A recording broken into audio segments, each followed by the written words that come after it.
TV Câmara, Campinas. Boa tarde a todos. Estamos aqui começando a Comissão dos Idosos, a 8ª reunião ordinária da Comissão dos Idosos, Aposentado e Pensionista, que se realiza nesse dia 23 de outubro, né? Exatamente agora 15h35. E quero agradecer a presença já da Flávia, Valesca e Eduarda. Muito obrigado pela presença de vocês. Sou uma aluna de Direito do Mackenzie Campinas. Obrigado mesmo, tá? Eu espero que o tema hoje possa ser e vai ser proveitoso e vocês possam, né, tirar suas dúvidas com a nossa palestrante, uma pessoa que eu conheci na Unicamp e a empatia foi enorme, tá, doutora? Temos aqui também a presença do Sérgio, meu amigo Serginho, né? É o segundo secretário da Associação dos Idosos de Campinas, e o Dorival Alves dos Santos, vice-presidente. Muito obrigado pela presença. Temos também a presença do meu amigo inseparável. Se eu tenho uma dor de cabeça, doutora, eu ligo para ele. E eu tenho, já tive síndrome do pânico, e por incrível que pareça, eu acho que ele faz de uma maneira que é impressionante. Quando eu ligo, ele fala, não é nada. E eu acredito no que ele fala. E tenho melhorado muito. O vereador Ailton da Farmácia, a gente comunga dos mesmos ideais, somos vindo da periferia. Eu sou da região, para que vocês saibam, dos Amarais, ele é aqui do São Gabriel. Somos eleitos por um reduto, né? E defendemos as causas que normalmente, pela nossa vivência de periferia, achamos que são injustas, né? E na periferia há muita sabedoria. E esse é um amigo, é um amicíssimo, é um irmão que, quando eu sair daqui, eu jamais vou deixá-lo de tê-lo no meu coração. E gostaria de agradecer a presença da doutora Luísa Tomé Rainer, tá ótimo, obrigado. Que eu a conheci, conforme eu já disse, na Unicamp, através do programa Universidade, um programa que a doutora já esteve lá por 2 vezes, se não me engano, ou mais. Acho que mais. Foi as 2 vezes que eu estive lá. Né? E na minha concepção, é um programa que precisa ter mais visibilidade. É impressionante o trabalho que a Unicamp faz com relação à terceira idade. As pessoas acima dos 50 anos, para que vocês possam saber do Mackenzie, não sei se vocês sabem disso, existem semestre com alunos dessa idade acima dos 50, e normalmente eles atendem um público de mais de 1.000 alunos por semestre. É impressionante o trabalho que é realizado na Unicamp. E que esse trabalho, né, se estenda para as demais instituições públicas, né, e que possam trazer muito fruto. Ali tem. Né? Eu vejo, quando a gente fala em idoso, e a doutora tem propriedade, vai nos dizer, nós estamos muito aquém daquilo que deveria. Né? É uma situação ainda que a sociedade, o próprio poder público, ainda não, por incrível que pareça, não tem dimensão do que é chegar à terceira idade e da maneira galopante como nós estamos chegando à população, a nossa aqui de Campinas, do Estado, do país. Né? E é importante que as políticas públicas, né, possamos brigar para que tenhamos. E eu gostaria de ouvir o meu amigo, meu pai, Ailton da Farmácia, pelas suas considerações iniciais. Boa tarde a todos. Vereador Rubens Gás, presidente dessa comissão, senhora doutora da Defensoria Pública, é Lúcia Tomé? É, Lúcia. É Lúcia Tomé, vereador. Boa tarde, então. Luísa Então, é minha filhada, então não tem problema. eu vou aqui ler aqui alguma coisa que... Ter hoje aqui uma defensora pública para falar dos direitos dos idosos é de grande valia. Estamos lutando aqui na nossa cidade de Campinas para que tenha uma delegacia de defesa do idoso, que, na verdade, vai atender a toda a região metropolitana. Nossos idosos estão desamparados, carecem de atenção do poder público e dos familiares. Pais e mães lutam a vida toda pelos filhos, mas os filhos não têm o mesmo cuidado com os pais. Vejo diariamente casos de idosos desamparados, mas não temos a quem recorrer. Provar esse desamparo de familiares também é difícil. Não temos, é difícil para um cidadão comum. O idoso tem medo de falar o que realmente acontece. Por quê? Não quer prejudicar seus filhos e seus netos. Atendi a dona Lúcia no telefone outro dia aqui no gabinete, e ela reclama que os filhos não aparecem na casa dela e que ela não está tomando remédio direito, está depressiva, mas o Estado, como um todo, precisa incluir o idoso na nossa sociedade. Nós, legisladores, temos que fazer a nossa parte. Eu propus um projeto de lei recentemente que oferece a gratuidade em estacionamento público no nosso município de Campinas, idosos deficientes, por mais até 2 horas, vereador. A proposta inclui também espaços públicos no municípios concedidos à iniciativa privada. Não basta ter a vaga para estacionar o veículo. O idoso precisa ter a isenção do pagamento.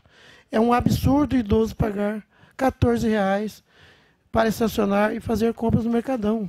Isso aconteceu. Ele foi lá na farmácia e falou, vereador, até 1 hora é gratuito. Eu passei 10 minutos, eu paguei R$ 14. E outros lugares aqui, como o Cemitério da Saudade, hoje que é terceirizado pela PAI. Então, precisamos incentivar idosos e deficientes a dar liberdade de locomoção, facilitar a comodidade e minimizar determinadas condições físicas que os munícipes apresentam para garantir toda a acessibilidade. Esse é o meu comentário, doutora Lúcia, e eu agradeço, viu? Imagina. Doutora Lúcia, aliás, eu deixei de mencionar, a doutora Lúcia, defensora pública, ela também vai falar sobre esse livro, essa cartilha aqui, que eu acho que você já tem? Ótimo. Coleção Diversidade, né? Da pessoa idosa. E a palavra está com a doutora. Bom. Doutora, só queria saber, pode interagir? Como é que a doutora prefere? Sim, pode. Até uma das razões que eu não trouxe slide, bom, dessa vez eu esqueci, vou ser sincera. Mas é que eu não acompanho slide. Vocês vão ver que eu fico andando para um lado e para o outro. Eu estou tentando me controlar e ficar sentada. Porque a última vez que eu me vi gravando, parecia que eu estava fazendo teatro. Porque alguém tirou 30 fotos, eu ficava fazendo assim. Daí eu falei, ai, gente, preciso controlar. Mas brincadeiras... Não, por hora eu vou ficar sentada. Vou fazer esse esforço. Foi uma promessa pessoal, assim. Vou tentar... Senão a pessoa fica zonza me olhando. Mas brincadeiras à parte, queria agradecer primeiro imensamente o convite que foi formulado. É de grande valia que haja um contato entre os diversos órgãos. E é importante a atuação do Executivo, do Legislativo, do Judiciário, sempre em prol das pessoas vulneráveis e, no caso, no grupo vulnerável da pessoa idosa. Então, eu agradeço imensamente a oportunidade de estar aqui hoje. Eu vou vir falar em nome da Defensoria Pública, né? Em nome, na verdade, do papel que a gente exerce aqui, né? Eu sou defensora pública aqui em Campinas há 1 ano, mas eu exerço o cargo há 7 anos na Defensoria Pública Estadual. E eu estou à frente, junto com outros colegas, do Núcleo dos Direitos do Idoso e da Pessoa com Deficiência. Então, a gente acaba tendo muitas atuações envolvendo a pessoa idosa, sejam em demandas individuais, sejam em demandas coletivas. E a nossa principal atuação é pensar nessa questão do empoderamento, da conscientização em direitos, da educação em direitos. Por isso que eu parabenizo a oportunidade e agradeço a oportunidade, né? Parabenizo o vereador pela iniciativa, porque é muito importante que a gente tenha espaços que a gente possa disseminar uma cultura em prol da pessoa idosa. Falar de envelhecimento é uma coisa assim que as pessoas pensam, nossa, você é tão nova. Mas o envelhecimento ele não ocorre aos 60 anos, e aos 60 anos você faz seu aniversário e você vira idoso. Não. O envelhecimento ocorre desde que a gente nasce. Ele é um processo, ele é um continuar. E talvez enquanto a sociedade não se sensibilizar com isso, nós não tenhamos políticas públicas tão eficientes. Como o próprio vereador falou, é importante. É preciso que haja não só o espaço para a pessoa idosa poder estacionar o seu veículo ou não, como também muitas vezes ser isenta dele. Como acontece também com a questão dos transportes públicos. Precisaria se pensar por que há municípios que sim têm isenção, outros que não têm. E aí a gente precisaria pensar em políticas públicas para assegurar o acesso, por exemplo, ao transporte das pessoas idosas. Então, antes de iniciar minha fala, eu queria mais uma vez cumprimentar e agradecer e dizer que aqui eu não tenho nenhuma filiação política partidária, nem poderia ter. Por isso, eu deixo claro que o meu papel aqui é de conscientização, é de educação, é de empoderamento. E acredito que, independentemente do viés político-partidário de cada um, a ideia é a gente promover um envelhecimento digno. E eu acho que esse é o papel nosso como cidadão, até para que a gente sempre busque políticas públicas e pessoas e pessoal que ajam dessa forma. Pensar no envelhecimento em conjunto vai possibilitar que nós possamos atuar de uma maneira mais efetiva em prol da pessoa idosa.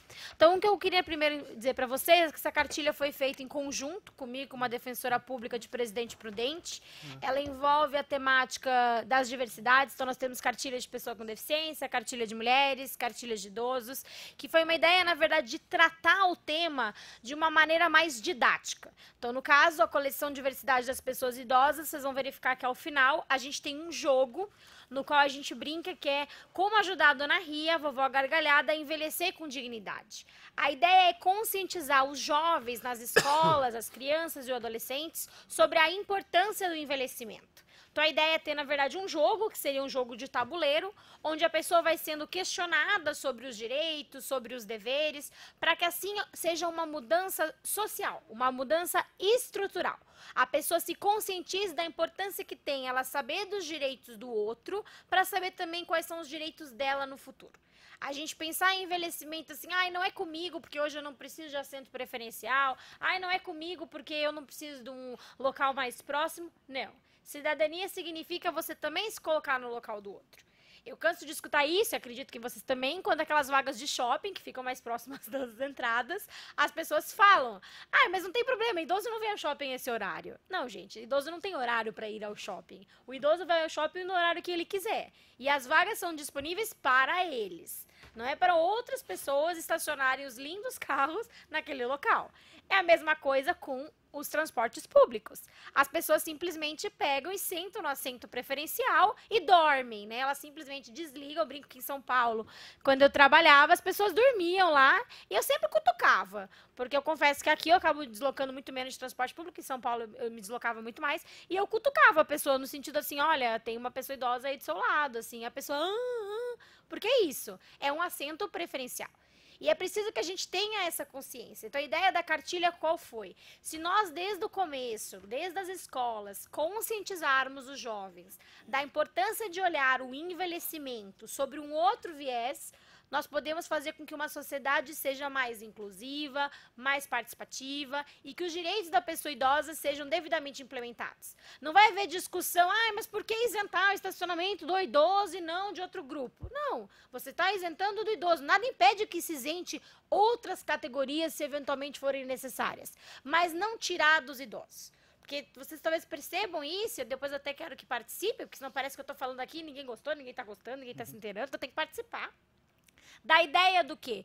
De que a gente precisa atuar em conjunto. Então, a ideia da cartilha é essa, é promover a conscientização e a educação dos direitos da pessoa idosa, explicando de uma maneira didática, de uma maneira mais simples, quais são os direitos previstos no Estatuto do Idoso, quais são os direitos voltados à previdência, à saúde, a transporte, eu vou expô-los para vocês, mas de qualquer modo eu acho que é válido a gente mencionar a importância disso. E acima de tudo, algo que a gente vem falando muito hoje, a questão da interdição e a questão dos benefícios previdenciários envolvendo a pessoa idosa. É um tema bem complicado, é um tema bem recente, é difícil porque muitas vezes as pessoas tendem a achar que a gente precisa proteger e esquece que a pessoa idosa também tem que ser respeitada enquanto sujeito de direito. Pessoa que tem escolha, pessoa que tem autonomia, pessoa que tem direito de escolher como ela quer viver.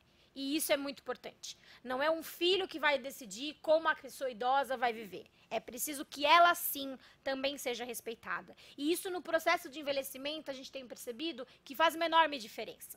Quando a pessoa idosa se sente ouvida, se sente respeitada, se sente, de alguma forma, acolhida. Então, sempre que eu faço atendimentos envolvendo uma pessoa idosa que vem junto com um familiar, eu sempre escuto 2 minutos, mesmo que esteja gravando, eu vou falar isso, 2 minutos a pessoa que acompanha, e eu olho para a pessoa idosa e pergunto, e o que a senhora quer?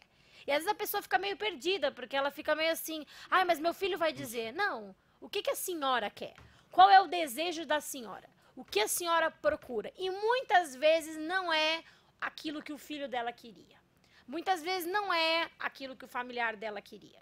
Então é preciso sim que a gente capacite e a gente empodere as pessoas idosas para que elas possam falar. Falar, expressar, saber dos direitos delas, para que assim a gente possa cada vez mais ter um mundo mais evoluído e um mundo mais atento às pessoas idosas. A vovó gargalhada que a gente brinca, essa homenagem foi feita para minha avó.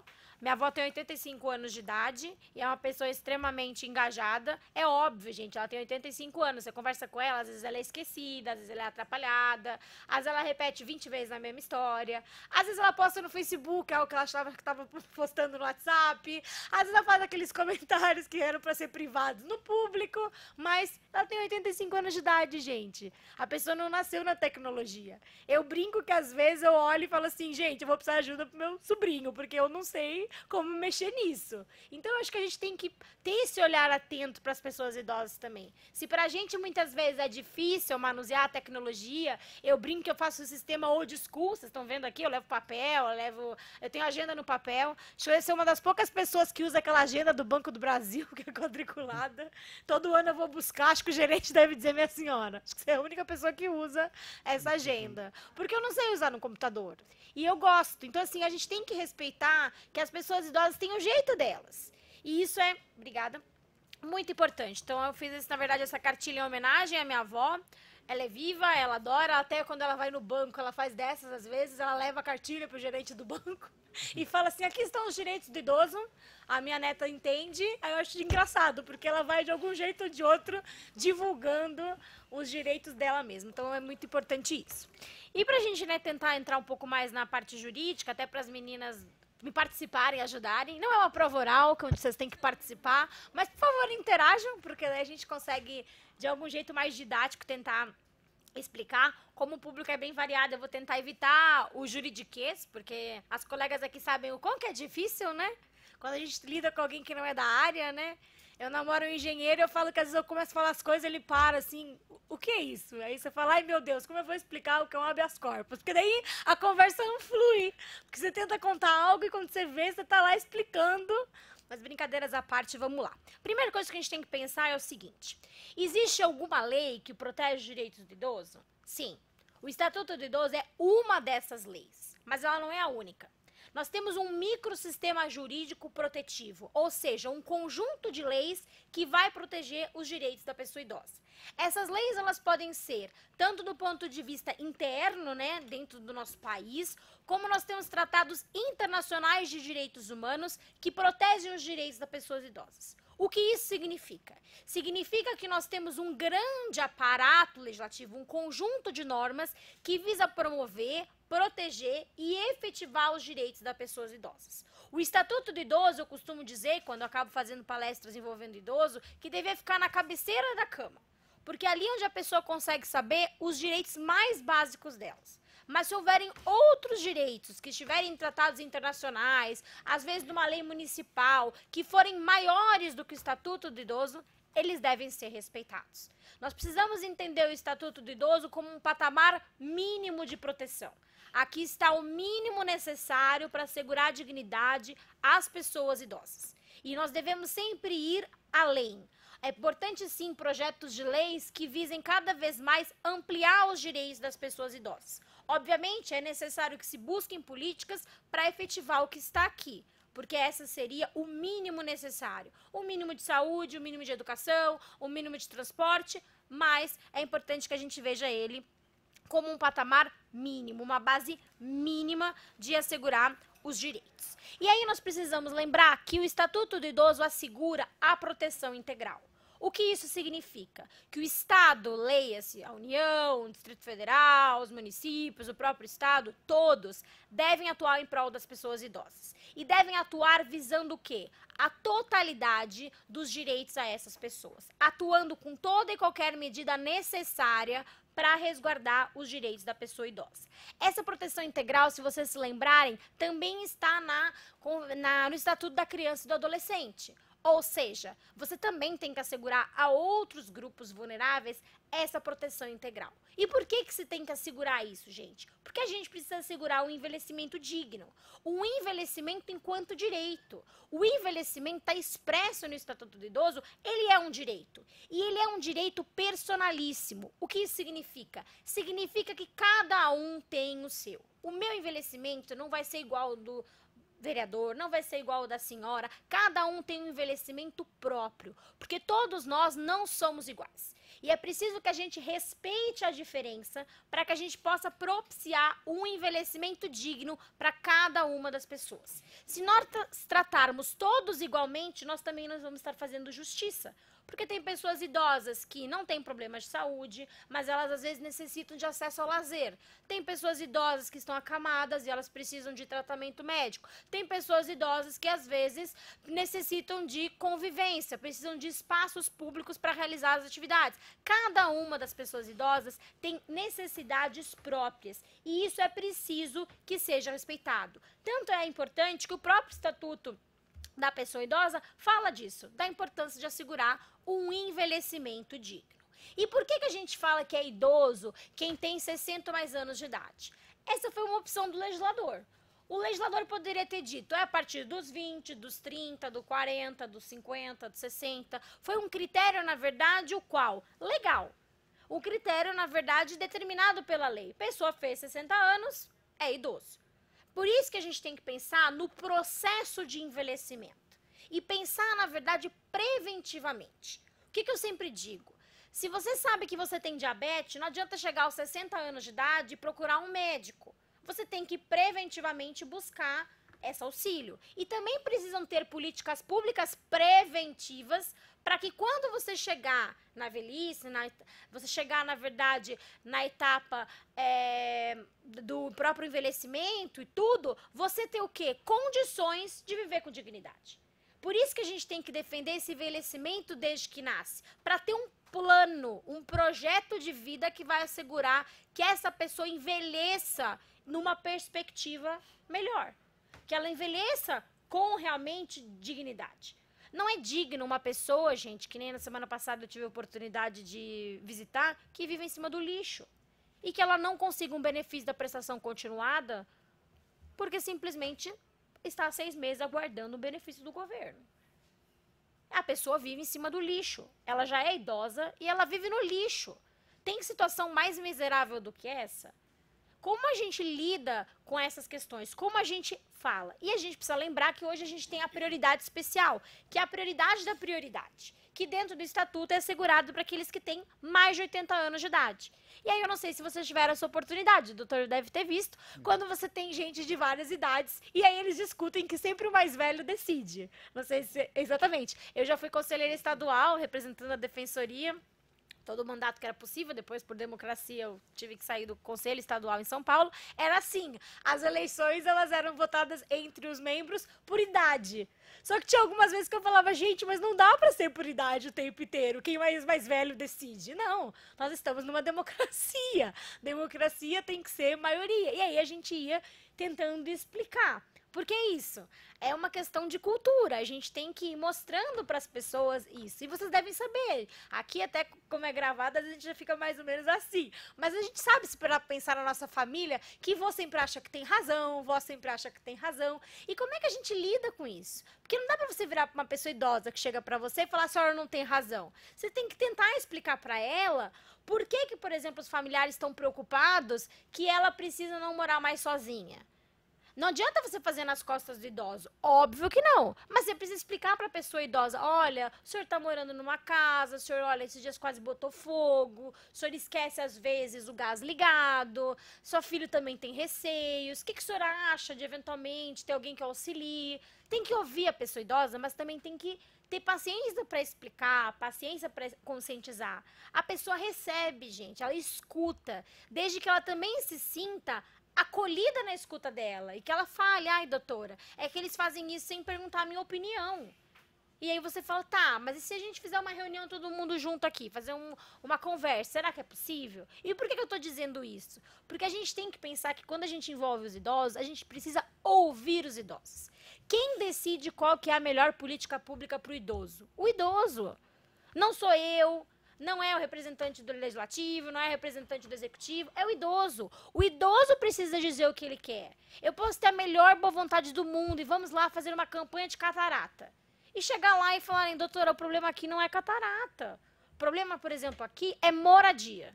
Então a gente precisa escutar a pessoa idosa. E por isso que é importante a participação do idoso na formulação de políticas públicas. As audiências públicas, os conselhos da comunidade, as reuniões abertas, para que o idoso possa falar, o idoso possa ligar, o idoso possa ter esse contato direto. E isso é muito importante que aconteça. E a gente precisa pensar, acima de tudo, o quê? Quando nós temos uma Constituição Federal, quem já manuseou uma Constituição? Ninguém?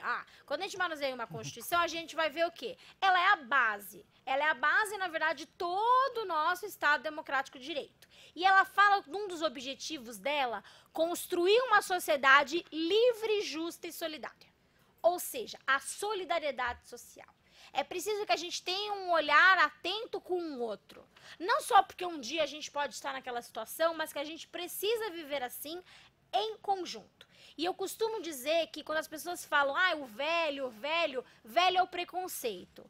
Porque hoje as pessoas não têm mais limite de idade para fazer nada. O próprio doutor aqui brinca, né? Eu não sou doutor. O senhor não é doutor? O vereador brinca aqui com a história de filhos e tal. Porque é isso, é preconceito. Quantas vezes a gente fala da questão dos direitos sexuais? Quando a gente faz visita à instituição de longa permanência de idoso, gente. Quantas vezes a gente questiona? Mas e como é que funciona aqui os quartos? São separados, feminino e masculino. E os casais? Aí te olham com um olhar assim. Não, como assim? Falei, como vocês fazem com os casais? Vocês separam os casais? As pessoas viveram 40 anos juntos e agora elas estão aqui em quartos separados? Não, veja bem. E se eles decidem namorar? Não, como assim namorar? Namorar. Não, mas... Gente, direitos sexuais podem não existir, talvez mais direitos reprodutivos, ou podem existir, a gente não sabe, mas a questão é, tem que ser respeitado, tem que ser assegurado, tem que ter espaço para as pessoas terem o direito igual a todos nós de escolhermos que caminho a gente quer seguir. Quantas vezes devem ter ouvido de pessoas que ficaram viúvas, que falam, meu Deus, agora eu não posso mais arranjar nenhum namorado, porque, meu Deus, tem que ser o resto da vida viúva. Talvez uma pessoa nova hoje não fale isso, mas as pessoas de idade falam. Quando meu avô faleceu, minha avó dizia, eu não posso ser uma viúva alegre. Aí eu dizia, vó, pelo amor de Deus, o vô te viu uma mulher feliz, alegre, sorridente. Pelo amor de Deus, pinta esses cabelos que não tá mais dando, entendeu? Porque ela tinha uma culpa da geração dela. O que os outros iam achar? Gente, a pessoa tá viva.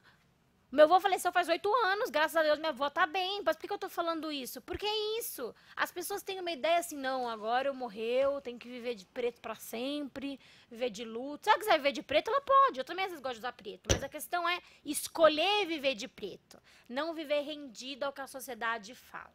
Então a gente precisa ter esse olhar em relação ao envelhecimento.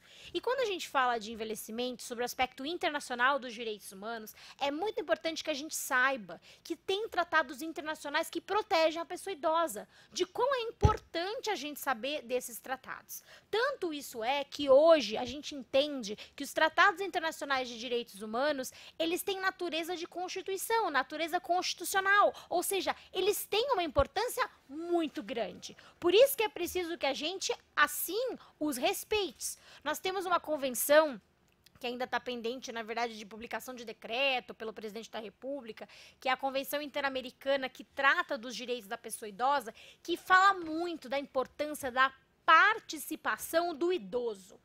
A participação do idoso na questão de políticas públicas, de ele ser ouvido, de ele participar, de ele ter, na verdade, voz, de ele participar desse projeto de construção do curso da vida. Então, veja, um Tratado Internacional de Direitos Humanos assim expressamente diz. É preciso que o idoso seja ouvido. Então, nós precisamos aqui internamente também respeitar os idosos. E, acima de tudo, gente, buscar uma integração ativa, uma participação também com a família. Como muito bem pontuou o vereador, ele disse, a gente não sente a recíproca dos filhos com os pais. É verdade. Quantas ações a gente vê, muitas vezes, que as pessoas querem tirar patrimônio da pessoa idosa, querem, muitas vezes, interditar a pessoa idosa para conseguir financiamento de carro, de consórcio. E você tira a autonomia daquela pessoa. Quando você interdita uma pessoa, você retira dela a capacidade civil de poder ela escolher e decidir os atos dela. E você está fazendo isso por qual objetivo? Proteger. Não é verdade. Esse é um argumento que muitas vezes não procede. Porque não é. A ideia de proteção muitas vezes está por trás, mas na prática a gente vai observando que, infelizmente, não é a verdade. Qual que é o problema se o idoso quer gastar o benefício dele inteiro comprando sardinha? Eu visitei uma LPI uma vez, que uma senhora falou assim, esse idoso tem 10 pacotes de Seven Boys. Daí eu falei, e? Ela, como assim, doutora? Eu falei, qual é o problema? Se ele tem dinheiro... Gente, dinheiro, pensem bem, nós estamos falando do benefício de prestação continuada, né? Que é um benefício que é de 1 salário mínimo para quem tem mais de 65 anos de idade, cumpre todos os requisitos possíveis e ganha até 1/4 de salário mínimo renda familiar. Ou seja, não é todos os idosos desse país, né, por favor. E aí essa pessoa ganha 1 salário mínimo. E aí com esse dinheiro ela tem que pagar tudo que ela precisa pagar. E ainda sobra um pouquinho. Aí esse pouquinho ela não pode escolher comprar 10 detergente, 15 Seven Boys, 15 farinha láctea. E a pessoa me falou como se fosse uma coisa absurda, gente. Que bom que a pessoa gosta para te comer. Talvez ela não possa comer, mas ela come. A minha avó tem úlcera, a minha avó tem hérnia. Aí você vai conversar com ela, é assim. Então, aquele dia eu esqueci meu remédio.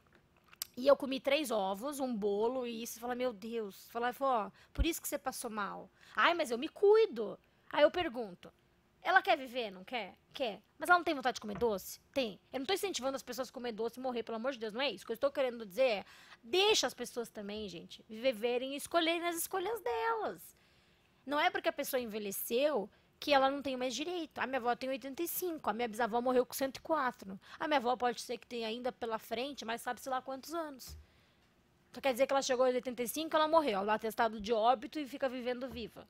Não, entendeu? Ela tem que, na verdade, o quê? Viver com dignidade. E viver com dignidade não é só viver mais ou menos, é viver. É escolher. Por que a gente pode escolher e a pessoa idosa não pode? Claro, gente, se a pessoa tem problema de saúde, precisa conscientizar a pessoa. Eu converso com a minha avó. Mas, vó, você não pode comer 3 ovos, café, bolo de chocolate, brigadeiro, tudo no mesmo dia. Sabe? Mas, assim, tem que ir aos poucos. Porque a pessoa também, gente, é viva. E isso é muito importante que a gente saiba. E por que às vezes eu falo desses exemplos reais? Porque eu acho que a gente precisa botar isso no nosso cotidiano. A gente tem uma ideia de falar de envelhecimento, algo muito longe da gente, sabe? Do tipo, tá muito longe. Você é tão nova e fica falando de envelhecimento. Gente, a gente precisa pensar lá na frente. A gente precisa pensar em como a gente vai lidar com o dia que a gente envelhecer. E por isso que a gente precisa pensar nos direitos que a gente tem. E essas cartilhas, elas têm essa finalidade, porque elas vão explicando os direitos que você tem. Os direitos de acesso a remédio, os direitos de acesso ao plano de saúde, os direitos, na verdade, às filas preferenciais. Como é que você faz? Como é que você não faz? E se a pessoa não pode se deslocar?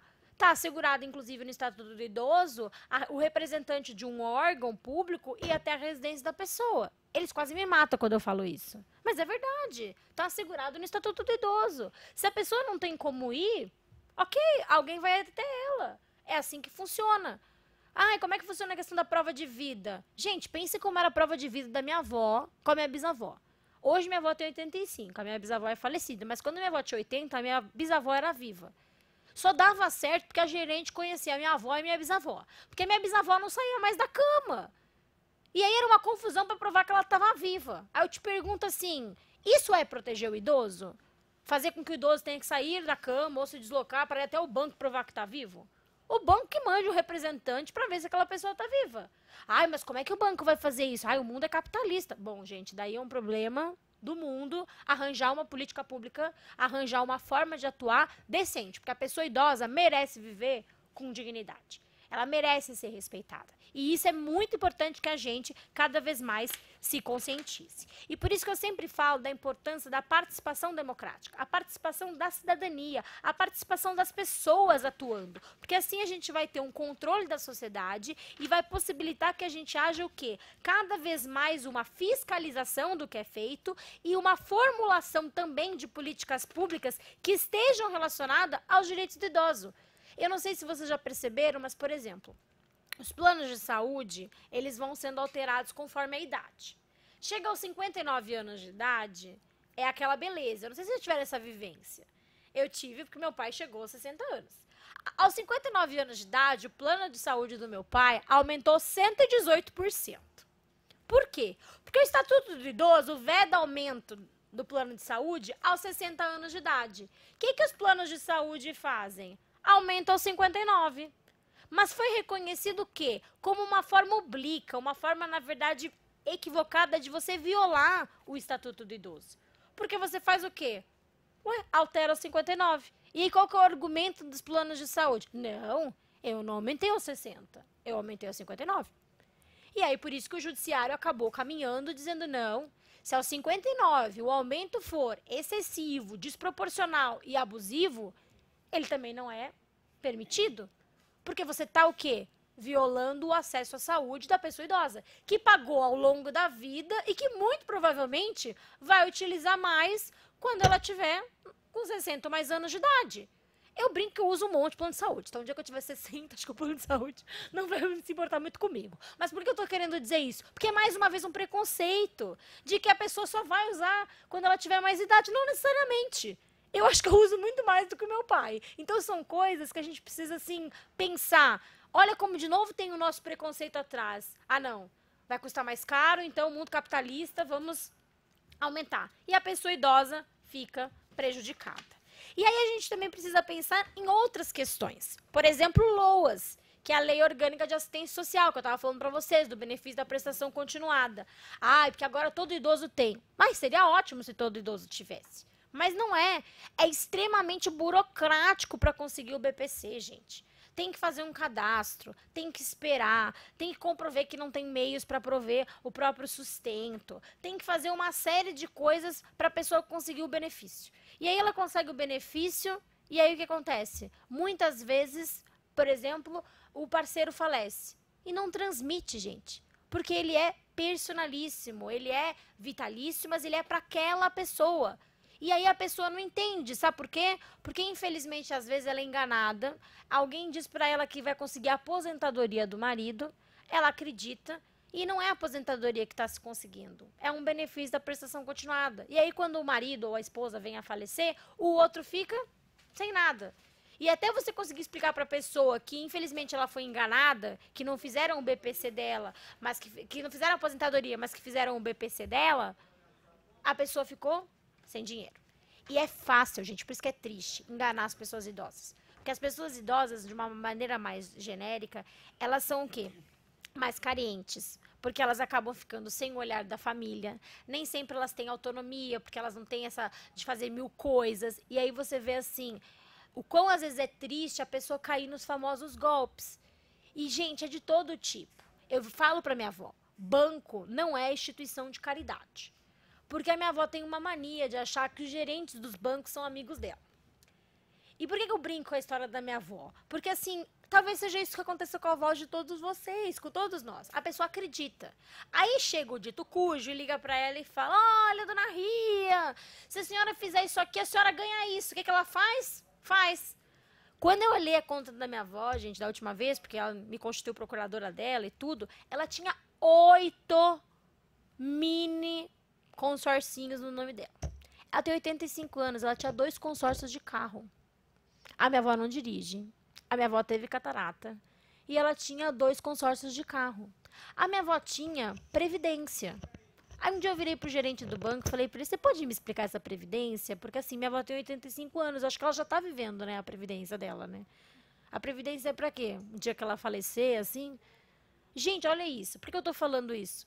Porque o banco é uma instituição que não é filantrópica, que é uma instituição capitalista. Eu não estou dizendo aqui que todos os gerentes de banco são assim, não, nada disso. O que eu estou querendo dizer é, as pessoas idosas, muitas vezes, elas são mais fáceis para serem enganadas. E por isso que é preciso que elas também se sintam acolhidas nos órgãos públicos, para que a gente possa, muitas vezes, rever os juros, rever se foi ela que fez ou não aquele contrato. Hoje a gente tem uma grande dificuldade, é que assim, tudo é por aplicativo, né? E a pessoa idosa, coitada, não sabe. Eu quase peno às vezes. Se já tive cartão clonado, foi um estresse para conseguir outro cartão, liguei para minha gerente e tal. Só que eu fico pensando na minha avó. Não sabe mexer no celular. Posta no Facebook, no Instagram, no WhatsApp. Eu acho até bonito quando ela manda os áudios. Ela manda os áudios errados pra minha mãe, pra mim. Aí então eu falo assim, coitada. Mas faz parte, né? A pessoa tá evoluindo. Você acha que ela vai saber mexer no aplicativo do banco? Aí eu pergunto assim, por que não tem mais gerente? Ah, porque custa muito caro. Mas e os direitos do acesso ao banco da pessoa idosa? A pessoa não tem o direito de ler numa letra que ela consiga enxergar? Porque se vocês tiverem a possibilidade de olhar, os contratos de adesão de banco é tão pequena a letra, mas tão pequena a letra, que eu tenho miopia, não enxergo nada, e se eu tirar o óculos, então eu não enxergo nada. O que eu estou querendo dizer, você acha que a pessoa idosa consegue ler? Não. E aí o que fazem? Entregam para ela, ela assina. Aí dizem, a senhora assinou. E a pessoa já assinou, e aí como é que você faz? Então é preciso que a gente vá pensando nessas mudanças de sociedade. Adianta evoluir para a tecnologia? Adianta muitas coisas, mas é preciso ter uma pessoa de referência, uma pessoa que a pessoa idosa possa dizer, olha, fui furtada. A minha avó, por exemplo, eu só o exemplo da minha avó, mas é porque eu gosto de dar exemplo dela, porque são coisas reais, eu tenho uma relação muito boa com ela, eu falo com ela todo dia. Ela foi furtada dentro de um mercado. E quando ela contou pro gerente que ela tinha sido furtada, sabe o que ele falou para ela? A senhora tem certeza que a senhora trouxe a carteira hoje? Ele duvidou dela. Ela me ligou indignada. Aí eu liguei no supermercado, falei. Só que assim, olha que absurdo. Em vez de acharem que ela falou a verdade, eles falaram assim, a senhora é idosa, né? A senhora não esqueceu em casa a carteira? E aí você pensa assim, olha que absurdo, olha o preconceito, olha a discriminação. É que, graças a Deus, minha avó é uma pessoa empoderada, né? Porque eu também tento empoderar. Mas assim, se não fosse, o que ela teria feito? Ai, que absurdo, banco, ido pra casa. Ela conseguiu fazer o boletim de ocorrência, porque ela falou com o porteiro, fez lá toda uma confusão, bloqueou os cartões, mas assim, você até fica meio assim, nossa, tem gente que não sabe. Mas é preciso que a gente vá conscientizando as pessoas disso. E isso, cada vez mais, gente, é algo muito, muito delicado. Uma outra questão que eu observo muito é o seguinte. Tem um artigo do Estatuto do Idoso que fala que, para aquele idoso que está dentro dos domínios dele, das faculdades mentais, ou seja, tem discernimento, é ele que vai optar pelo tratamento médico que ele vai ter. Sabe por que eu falo isso? Os hospitais têm uma mania de simplesmente perguntar para o familiar o que o familiar quer. E não falam para o idoso o que ele tem. Gente, é direito daquela pessoa saber o que ela tem. E talvez o profissional precise buscar um psicólogo e uma outra estrutura para dizer para aquela pessoa idosa, muitas vezes, que ela tem uma doença. Não pode ser no pronto, rapidão, né? Olha, a senhora tem câncer, próximo. Não dá. Mas talvez precise dizer. Porque é um direito dela, enquanto sujeito de direito, enquanto pessoa, de escolher o que ela quer fazer. Será que ela quer fazer quimioterapia? Será que ela não quer? Será que ela quer ser submetida a uma cirurgia? Será que ela não quer? Será que os filhos têm direito de decidir enquanto essa pessoa é lúcida do que ela tem que fazer ou não tem que fazer? Quando eu falo isso, eu sou meio linchada, porque as pessoas ficam, não, mas coitada da pessoa idosa. Por que coitada? Será que eu tenho certeza que sim. Eu quero saber o que vai acontecer comigo. Eu, quando entro num médico e o médico coloca qualquer coisa em mim, eu pergunto, o que é isso, para que serve? O que é isso, para que serve? Eu faço o exame, eu devo ser bem das chatas, mas eu fico acompanhando os exames de imagem. Porque eu gosto de saber. E se o médico não me fala quando termina o exame o que eu tenho e o que eu não tenho, eu não consigo ficar calma. Então imagina uma pessoa idosa. Ela não tem o direito de escolher? Porque a gente vai naquela ideia assim, ai não, é idosa, precisamos cuidar. Não, gente, a gente precisa cuidar sim, mas a gente precisa assegurar a autonomia daquela pessoa. Assegurar que aquela pessoa possa escolher. Que aquela pessoa possa dizer, olha, Lucinha, não quero fazer isso. Olha, Lucinha, quero fazer isso. E assim a gente tem que ir pensando. E por que eu estou falando isso? Porque nós temos a questão da interdição. E pra mim, gente, interdição é assim, eu posso dizer isso gravando, onde for, eu sou totalmente contrária. Porque eu acho que a interdição, ela é uma medida extremamente gravosa à vida de uma pessoa.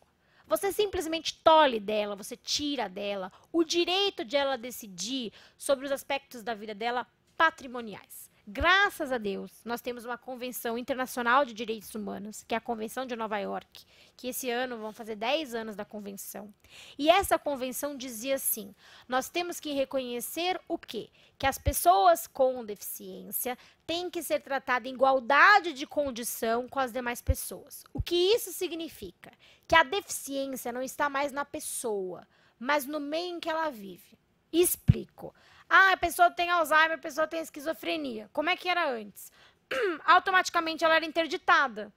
Tinha um laudo médico que colocava a CID, que é o Código Internacional de Doença, e dizia CID tal, interditava. CID tal, interditava. Só que começou a se ver. Esse critério médico, ele era discriminatório. Porque não é o fato de uma pessoa ter Alzheimer, retardo mental, esquizofrenia, que automaticamente ela não sabe o que ela está fazendo.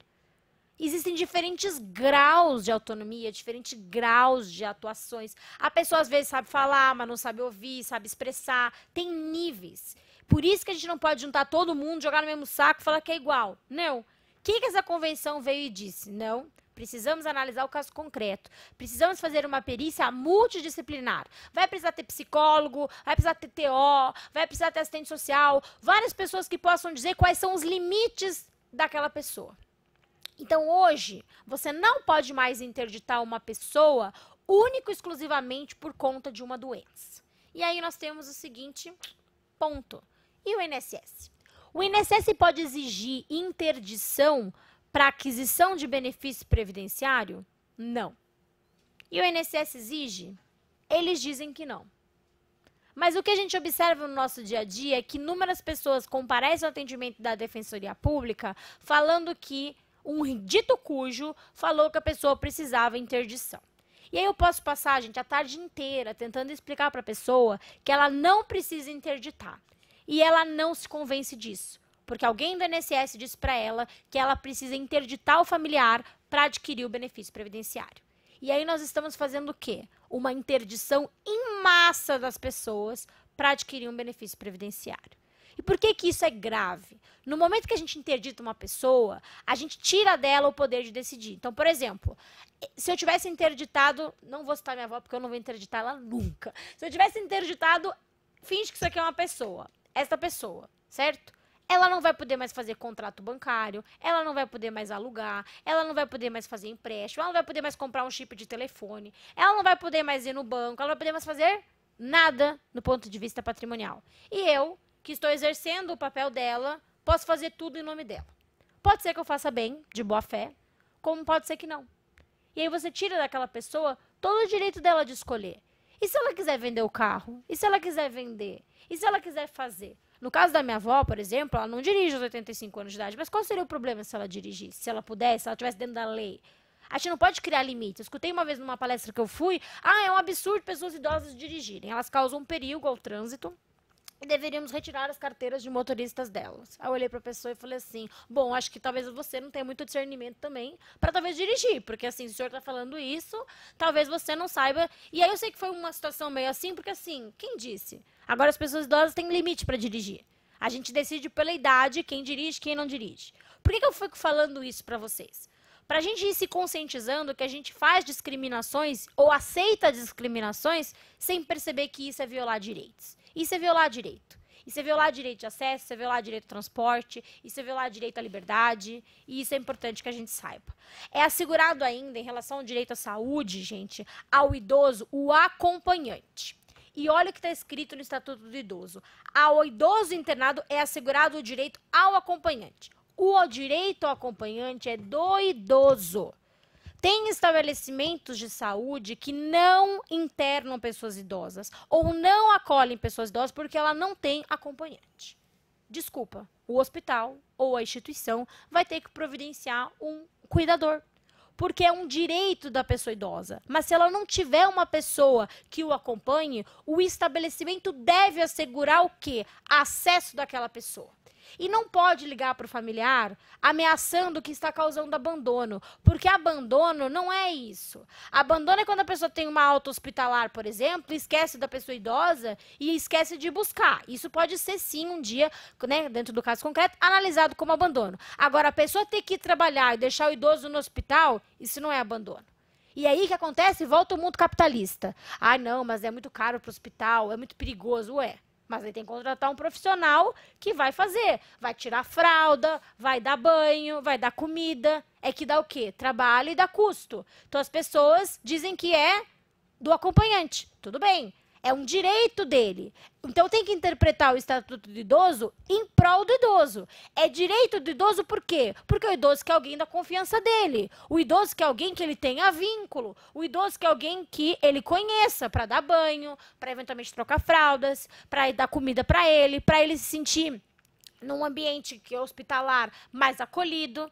Mas é um direito do idoso. Isso é muito importante que a gente saiba. Outra, o atendimento domiciliar previsto no Estatuto do Idoso assegura ao idoso enfermo que haja uma pessoa que vá na residência dela. Isso está assegurado no Estatuto do Idoso no artigo 15. Logo, se a pessoa não puder ir até o INSS, ela não puder ir, que alguém vá até a residência dela. Isso está assegurado no Estatuto do Idoso, porque é um direito, gente, do idoso.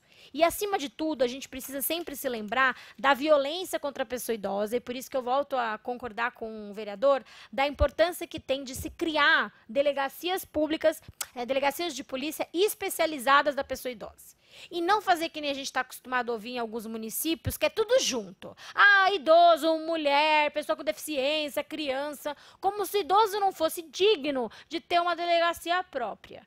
Sabe por quê? Porque você não sabe o que acontece? A pessoa idosa foi vítima. Aí ela chega na delegacia. Aí chega um sequestro junto no mesmo momento.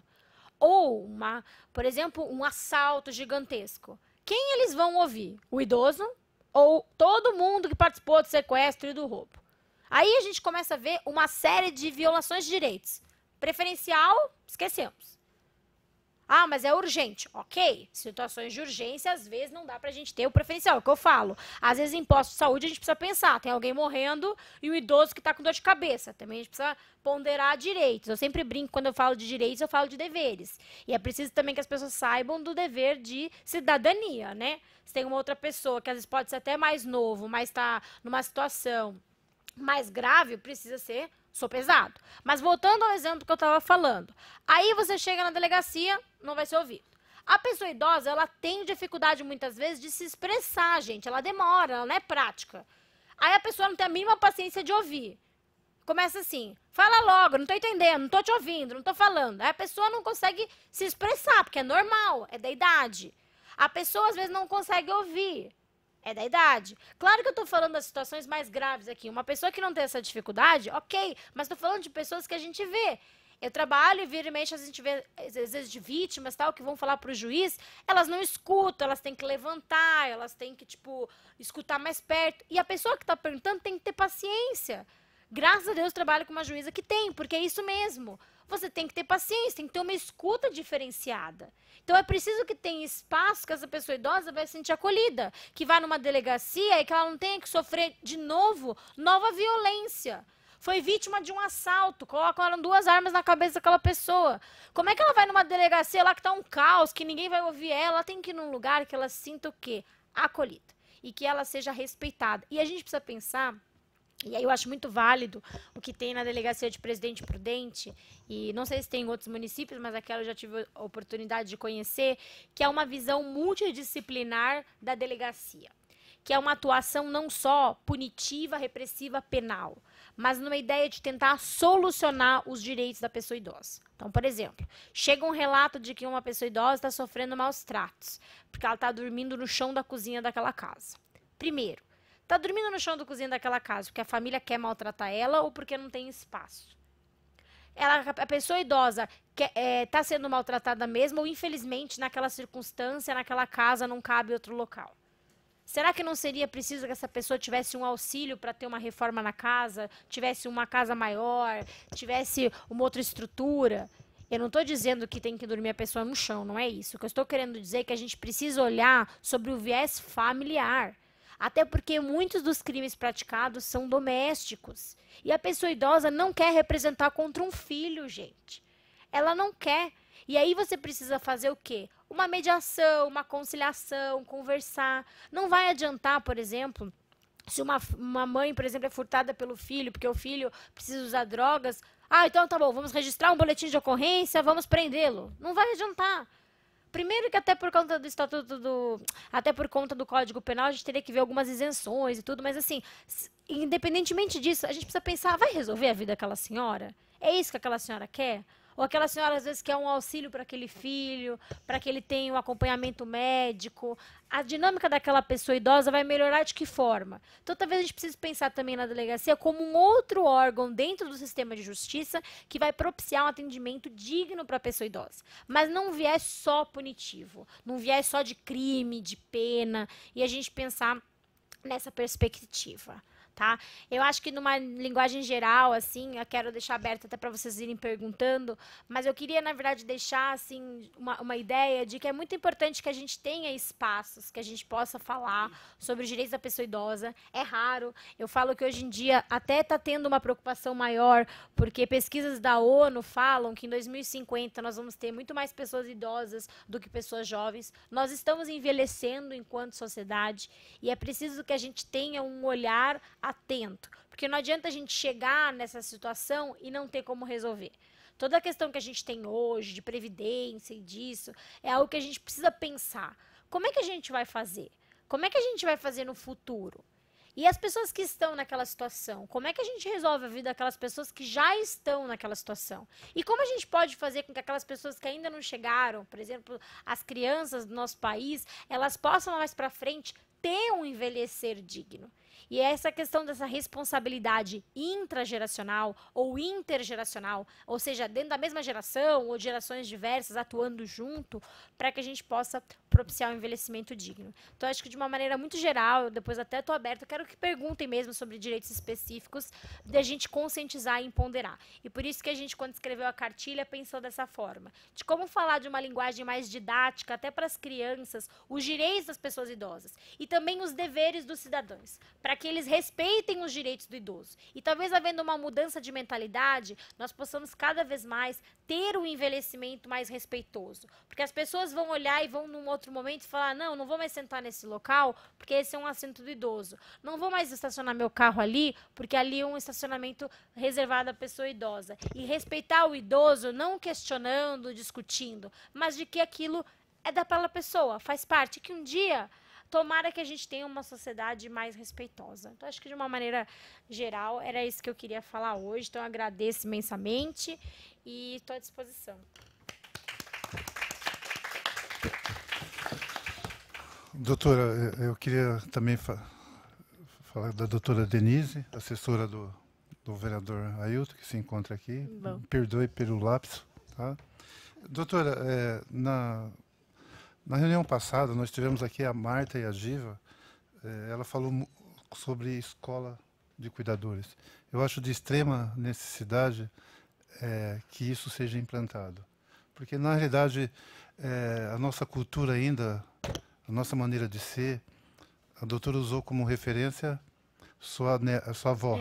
E eu uso como referência a minha mãe, que documentalmente ela tem 102 anos de idade, esteve internada há cerca de um mês, teve 2 internações, hoje está em casa e se deixar ela roda a baiana.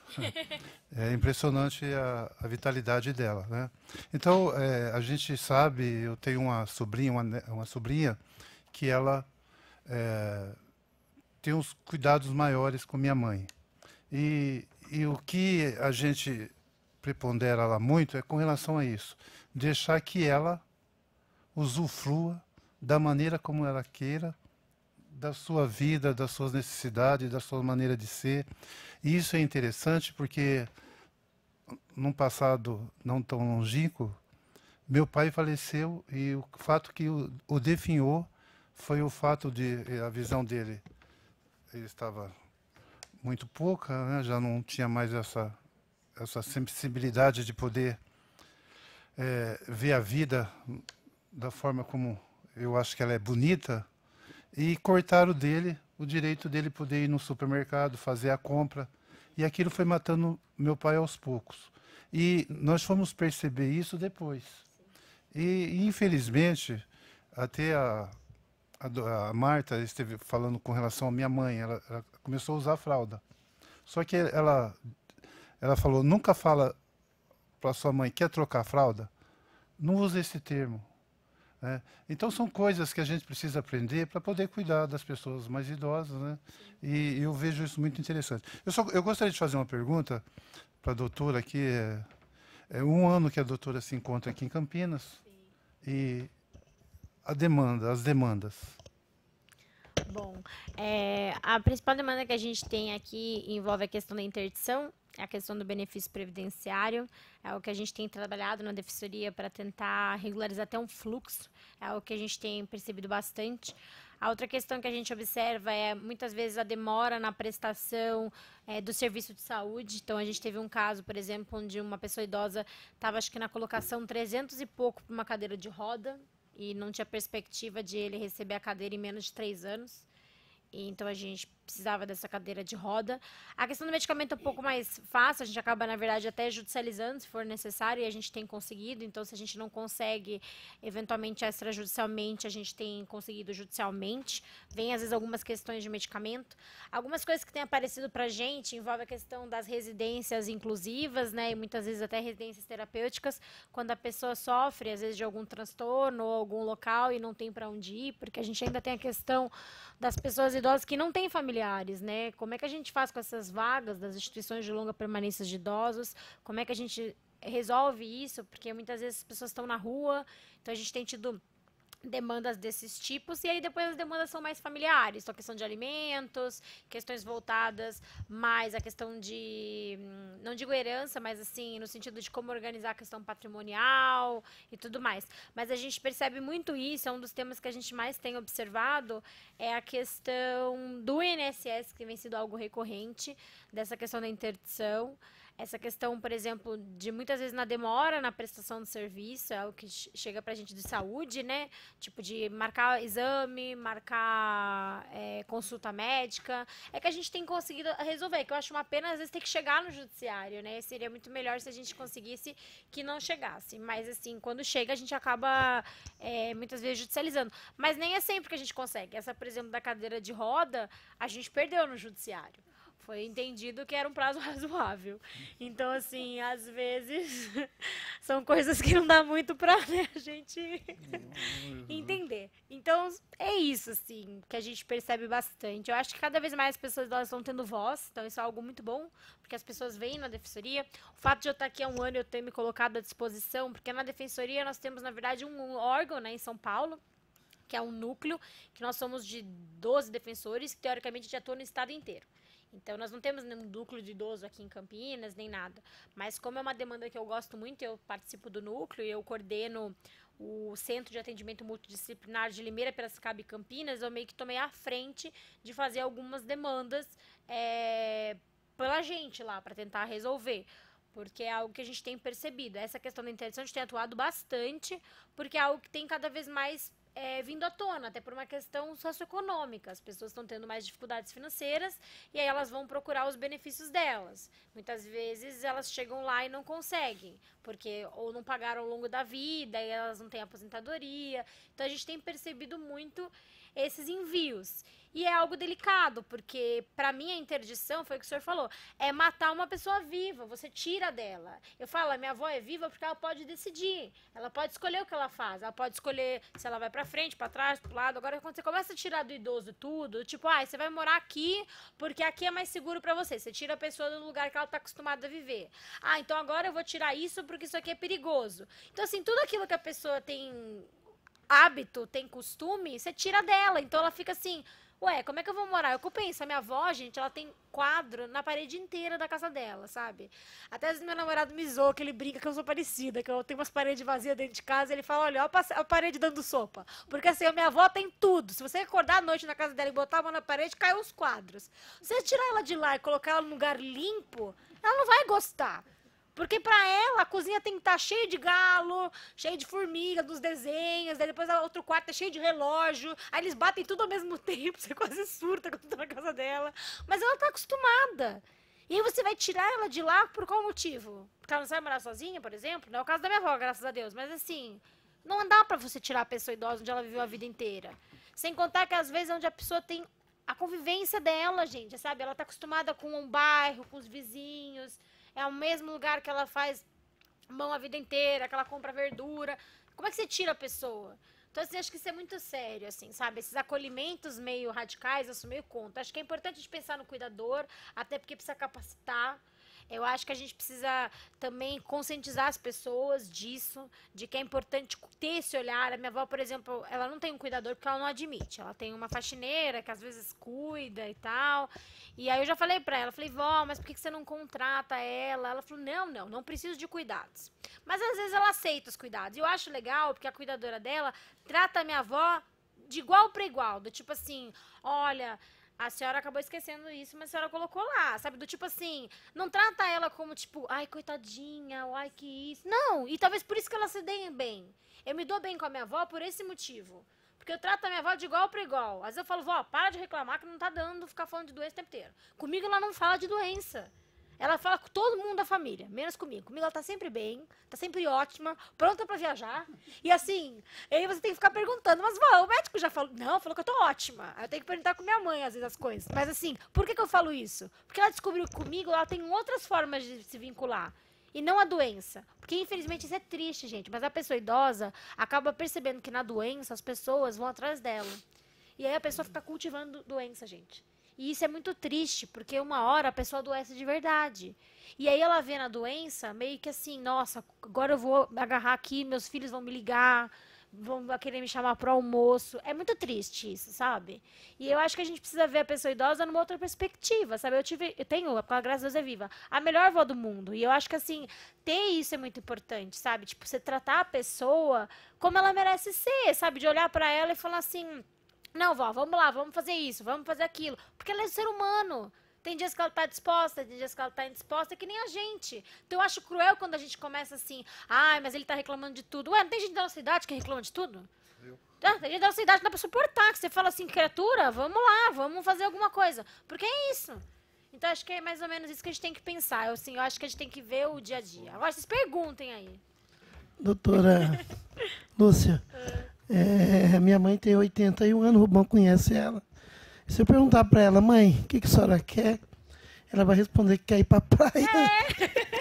A minha mãe é assim, né? O Rubão conhece ela há muito tempo. E eu vou fazer duas perguntas para a senhora. Claro. Primeira é a senhora, como é que a senhora pode nos ajudar aí nessa delegacia do idoso aqui para Campinas, se a senhora puder nos ajudar, eu, o vereador Rubão do Gás, da Comissão dos Idosos, a gente está batalhando isso para que a cidade de Campinas tenha essa delegacia do idoso, não só para Campinas, mas para a região metropolitana. A outra é como a senhora avalia a reforma da Previdência, né? É aprovada pelo Senado e, assim, é pior para o idoso hoje, vai ser pior para o idoso essa reforma da Só pergunta fácil, né? A pergunta fácil e gravada, sabe-se lá em que rede nacional que é isso, posso parar no YouTube, entendeu? Assim, tá difícil, né? Essa pergunta é complicada. Mas, enfim, em relação à questão da delegacia, eu me coloco à disposição, a gente pode tentar fazer alguma reunião, agendar, verificar. Acho que seria importante ter o apoio do Executivo, do Legislativo e do Judiciário em conjunto, porque faz tempo que eu não analiso essa questão, mas eu lembro que uma época, quando eu comecei a olhar, tem meio que uma previsão de instalação de delegacias. E eu acho que tem uma exigência de número, mas com certeza Campinas deve ter. E eu acho que a gente tem que buscar a implementação disso. Acho que seria legal a gente conversar com a Secretaria de Segurança Pública, conversar, às vezes, com a Secretaria de Justiça, para a gente tentar, na verdade, fazer algumas reuniões e tentar, na verdade, mostrar a importância que tem de trazer para cá. Eu acho que não é uma questão de lei, né? Até porque a previsão já existe, a ideia de a gente implementar. Então, eu estou à disposição, até porque eu acho que é importante a gente ter um espaço reservado para eles. Em relação à Previdência, o que eu posso falar é que eu acho assim, a gente está num momento difícil no nosso país, num momento em que cada vez mais está havendo uma redução de direitos em todos os aspectos. Eu acho que a gente precisa refletir e pensar sobre que rumo e que caminho que a gente quer ter. Eu sempre costumo falar isso quando a gente fala muito da questão dos benefícios, né? Qual que é a política, por exemplo, do INSS? Qual que é a ideia? Por que tantas exigências? Por que tantas burocracias? O que é que está por trás ou que não está por trás? Porque é isso, a gente precisa pensar enquanto sociedade como a gente vai assegurar os direitos daquelas pessoas e como a gente vai organizar isso. Então, eu acho que a gente precisa mesmo atuar em conjunto. Acho que tem se caminhado muitas vezes para locais e situações onde há restrições de direitos e a gente precisa lutar. Eu falo que assim, não é um governante que decide sozinho. A gente tem representantes, né, do povo, tem, na verdade, de diversas instâncias, né, deputados, senadores, né, que podem atuar, inclusive, em Brasília, se for necessário. A gente tem o Supremo. Então, a gente tem que, acho que, atuar em conjunto naquilo que for necessário. Mas eu acho que é mais importante a gente pensar nisso. Pensar que a gente tem que buscar uma política pública efetiva e não pensar que só lá na frente vai ser um custo. Eu acho que essa visão de custo é uma coisa muito complicada, porque a gente reduz a pessoa idosa, e a pessoa idosa se sente como um custo, como um fardo, e isso faz muito mal para o processo de envelhecimento, porque a pessoa adoece nessa perspectiva, a pessoa sente isso na família, ela sente um fardo, e eu acho que isso a gente não pode permitir. A gente, enquanto sociedade, precisa apoiar, valorizar, sabe? Eu acho que é uma questão de cultura, sabe?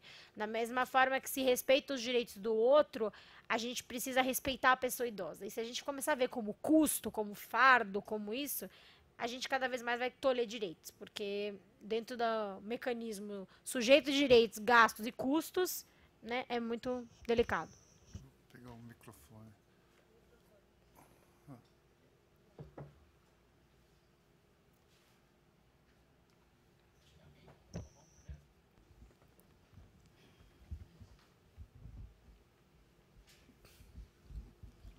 Oi.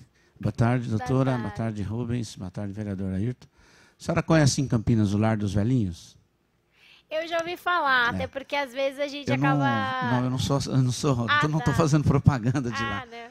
Nós, falando da que a senhora falou, a gente pensando em colocando minha mãe lá, e fui fazer uma visita antes, chegamos à conclusão que não era por aí, ela não queria ir para lá. Até porque para ir a pessoa tem que aceitar. Tem uma série de condições lá. Lá é primeiro mundo, um lugar, e tem gente que opta de ir para lá. Assim, simplesmente opta por talvez a família ser pequena, talvez, não sei, a gente não sabe o que acontece em cada lar, né? Mas eu queria, Rubens, nós queríamos, na verdade, lançar uma ideia, isso não é para agora, só lançar a ideia. Os clubes em Campinas, de um modo geral, estão devendo, por causa das academias, acabaram que as pessoas foram embora para as academias e abandonaram os clubes e o fim de semana. Todos os clubes, eu tive recentemente em Jundiaí, eu jogo xadrez com meu irmão, chama Xadrez Solidário. Uma vez por mês, a gente vai em cada cidade da região. E por que solidário? Porque a gente tem que levar alimentos. A última vez arrecadou 350 quilos de alimentos e fica para a cidade que quis fazer o xadrez solidário. A gente percebe em Campinas os clubes, por exemplo, Vila Teixeira, Andorinha, não sei quem. Estão devendo alguma coisa para a prefeitura e tem um espaço, Rubens, para poder criar o centro-dia. A gente podia, como uma experiência, isso não é já, nós podemos discutir isso até para o ano que vem, não é agora. Tem clubes que podem ceder muito bem um espaço para a gente, não precisa construir um centro-dia. O clube já tem um espaço lá. Precisamos delimitar através de uma coisa e pronto. A cidade ficaria aí nada, o clube é uma maneira de estar dando alguma coisa em troca até do IPTU não ter sido cobrado, ou, por exemplo, tem um clube aí, não vamos citar o nome, tem 1,5 milhão de IPTU para pagar. Sabe quando vai pagar esse IPTU? Nunca. Essa área poderia ser uma área específica que não atrapalhe o dia a dia do clube, em baile, rendimentos e outras coisas. E tem, é só a gente ir atrás e verificar, apontar, fazer um acordo entre a prefeitura e a diretoria do clube. Dá trabalho? Dá trabalho. Ser humano dá trabalho. Meu amigo sempre falava, Serginho, eu tenho 50 boi e 5 funcionários. O que esses funcionários dão trabalho, os 50 boi não dá. Falei, mas é porque o ser humano é assim mesmo. Quebra, briga com a mulher bate no cara, o cara bate na mulher, quebra a perna, não vai trabalhar. Olha que coisa, né? Então, a ideia, Rubens, é que os clubes, se algum clube começar a fazer isso, Rubens, um só, abre a porteira para os outros. Ah, eu tenho um espaço aqui. Ah, então você tem uma dívida com a prefeitura, né? Então dá para a gente fazer, tentar fazer. E não vai interferir no dia a dia do clube, até porque como é uma parceria, é lógico que isso tem que ser estudado, tem que ser o secretário, mas eu acho que é por aí, acho que dá para começar a gente pensar, porque é que nem vocês falaram, tem gente que não tem família. E aí? E também não tem dinheiro para morar, porque para morar no lar dos velhinhos, você dá o cartão do INSS para 80% fica lá. E quem não tem esse rendimento para ficar no lar dos velhinhos? Aonde que fica? Né? Eu tinha um cara que trabalhou comigo, ele falava, eu cuido do velhinho. Eu falei, mas você cuida do velhinho, mas você fica com a pensão do velhinho. Bom, é isso, é uma ideia, isso a gente precisa elaborar e tal. É por aí. A gente agradece. Boa tarde, meu nome é Dorival, eu sou vice-presidente da Associação dos Idosos. Ela existe há 37 anos, o Sérgio é diretor lá com a gente, e é uma associação que está no anonimato, porque é uma associação que lá havia trocas de cargos na prefeitura, presidente, vice-presidente que passaram por lá e deixaram de atuar da maneira que a associação devia atuar. E agora tem ocorrido algumas situações que depois que eu assumi a presidência, porque a vice-presidência, e eu tenho assim um olhar diferenciado realmente para os idosos, que eu me incluo, desde que eu tenho 66 anos. E ontem aconteceu um fato no Mário Gatti, que eu até falei com a Bruna, através do celular, a doutora Bruna. Por quê? Porque me incomodou. Eu estava lá em busca de uma consulta, mas eu vi uma situação lá, a qual a doutora falou. Claro que a gente sabe que tem, de repente, situações de paciente sendo atendido que talvez está passando até por um quadro bem pior. Mas eu vendo aquela senhora, passou 1 hora, passou 2 horas, passou 3 horas, a senhora estava sentada numa cadeira de roda e estava enrolada, parecendo um caramujo, não tinha mais onde ela... Então, uma maneira que não tinha um assento decente para ela. Está na cadeira de roda, sofrendo, acompanhante do lado dela, uma senhora, acho que irmã, chorando, e o sobrinho, um moço muito educado. Aí eu fui e bati na porta, né? E falei para que alguém atendesse aquela senhora. Aí veio uma enfermeira e falou que não era ela que ia resolver aquela situação e começou a discutir com o rapaz. Um rapaz muito educado, uma discussão assim, até uma discussão tranquila, mas o rapaz incomodado com aquela senhora naquela situação, e aí eu digo, não é nenhuma queixa ao Mário Gatti, eu sei que é uma queixa ao sistema de saúde que está aí, porque eu, por exemplo, fiquei internado 17 dias no Mário Gatti, eu fui muito bem cuidado, quer dizer, o problema é você ser atendido, né? Até ser atendido não é fácil, porque o sistema de saúde que está aí está muito complicado. E o idoso, eu acho que ali naquela situação do Mário Gatti, não é que o idoso teria que ser melhor, mas tinha que ter um atendimento, principalmente para aquelas pessoas que chegam naquela condição que nem a pessoa nem falar, não fala. Eu acho que deveria ter um atendimento diferenciado. Teria que ter um atendimento. Eu estava lá na mesma situação, buscando uma consulta. Diante do quadro, eu chorei. Por quê? Porque eu senti como se fosse meu pai, minha mãe. Eu tenho meu pai também com 88 anos, graças a Deus, melhor que eu, super bem, né? E com relação ao transporte, eu acho assim... A gente anda de trem, de repente, em São Paulo, eu não sei, aquele sistema, aquela gravação que tem no trem, respeite o assento do idoso, respeite isso, respeite... Por que não tem isso no ônibus aqui em Campinas? Então, nós estamos diante de 2 vereadores, então isso podia virar lei em Campinas. Você entendeu? Porque, olha, o que é brincadeira? A pessoa senta no espaço que pertence ao idoso, que pertence ao deficiente, a pessoa faz aquilo que a doutora falou. Ele dá um migué, faz que está dormindo, e não quer saber, né? Então, várias situações, por 3 vezes eu já arrumei problema em pedir para a pessoa ceder o espaço para o idoso. Então, é isso que eu queria colocar. Obrigado. Alguma consideração? Não. Doutora, com relação à delegacia do idoso, eu e o vereador Ailton, quando entramos aqui, aliás, é um paradoxo o que ocorre, porque São Paulo tem 8 delegacias dos idosos, e Mogi Mirim tem delegacia, outras cidades de porte menores têm delegacia, e Campinas não tem, né? Cidades cuja população não atinge nenhum número de idosos que nós temos aqui em Campinas. Estivemos também em Limeira, tem 2 Vila Dignidade. Campinas não tem. Aliás, mudou até a terminologia, agora é Vila... Houve uma mudança agora do governo do Estado. O Centro-Dia nós visitamos em Piracicaba, e o nosso ainda não foi implantado. Então, Campinas, pela metrópole de Campinas, com relação a isso, nós sentimos que precisamos avançar, né? E temos corrido atrás. E a delegacia do idoso, tivemos aqui também um delegado da primeira delegacia do idoso de São Paulo, e é regido através do Estatuto do Idoso. E é interessante, porque são casos específicos que merecem, né? Que nem a doutora disse, as situações que precisam se afunilar, e seria o local ideal. O que ocorre, pelo que nós estamos percebendo, é que as delegacias elas ficaram ociosas.